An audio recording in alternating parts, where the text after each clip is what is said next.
Hey everyone! So let's talk about something I'm sure has crossed your mind. Supplements for anxiety. Do they actually work? We're going to cut through all the noise and the marketing hype and really dig into what the science says. You know that feeling, right?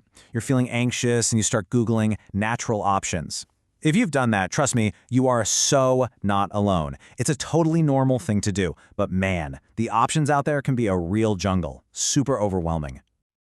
And this isn't some niche issue. Just look at this number. According to the Anxiety and Depression Association of America, generalized anxiety disorder, or GAD, alone affects 6.8 million adults in the US. And that's just GAD. That doesn't even count other forms of anxiety. It's a huge deal. So how do we even begin to tackle this? Let's break it down. All right, here's our game plan. First, we'll talk about the whole natural remedy dilemma. Then, a really important warning section. After that, we'll jump into the good stuff, the supplements that actually have some science behind them. And we'll finish up with what you can do next, responsibly. Okay, Section 1. Let's get right into that challenge. You're looking for natural support for your mental health, which is great, but trying to sort through everything online? It's a lot. And right off the bat, we have to be super clear about this.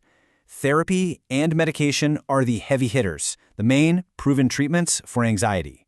Supplements, think of them as potential backup singers, not the lead vocalist.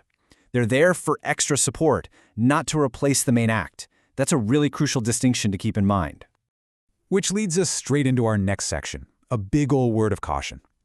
You see that word natural plastered everywhere, right? Well, natural does not automatically equal safe. And it definitely doesn't mean it's effective. You've got to be a smart, informed consumer here. Okay, so check this out. This is a perfect example of the two big problems you can run into. On one hand, you've got something like kava. The National Center for Complementary and Integrative Health warns it can cause severe liver disease. That's a huge risk. Then on the other side, you have passion flower. It's not necessarily dangerous, but the evidence that it actually does anything for anxiety, it's just not there. It's really weak. So you're dealing with stuff that could be risky or just a waste of money. All right, enough with the warnings. Let's get to the main event. What about the supplements that do have some promising research behind them? Let's dive into the ones that are actually worth talking about. First up, let's start with the basics. The building blocks, really. Essential vitamins and minerals. So here we've got some of the big players. Vitamin D, B-complex, magnesium. You see a pattern here, right? They're all linked to brain health and mood. But, and this is a big but, the research is often kind of mixed. For vitamin D and magnesium, some studies say yes, some say maybe. For B vitamins, most of us get enough from food, unless you're vegan. Then B12 is something to watch. The bottom line, there's potential for sure, but you can't ignore those caveats. And hey, a quick important note on magnesium. See that number, 350 milligrams? That's your daily max, unless a doctor tells you otherwise. If you go too high, you can run into digestive issues. So yeah, starting low, maybe around 100 milligrams, is definitely the way to go. Okay, moving on from vitamins. Next up, we've got a cool amino acid and some super important fats. So these two are pretty interesting. L-theanine is that stuff in green tea that gives you a calm, focused feeling. And omega-3 fatty acids? We know they're absolutely vital for our brains. But again, you gotta be careful. L-theanine can interact with other sedatives, and omega-3s can mess with blood thinners. This is exactly why you have to talk to a doctor.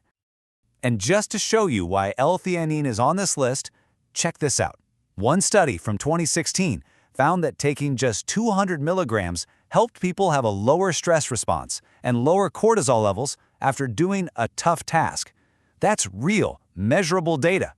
Pretty cool, right? All right, last but not least, let's talk about the big guns of the herbal world.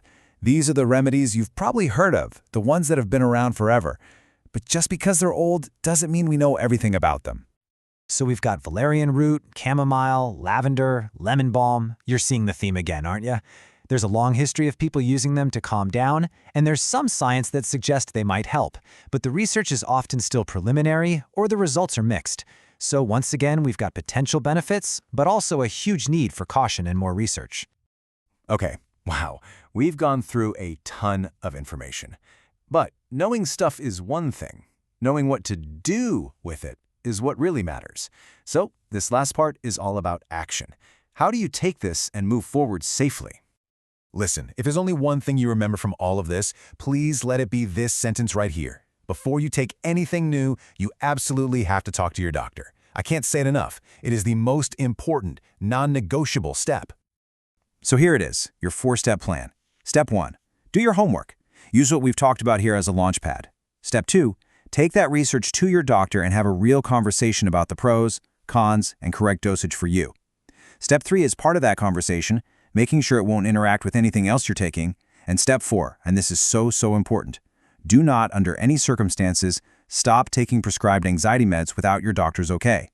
Remember, this is about adding to your care, not changing it on your own. So what's the big takeaway?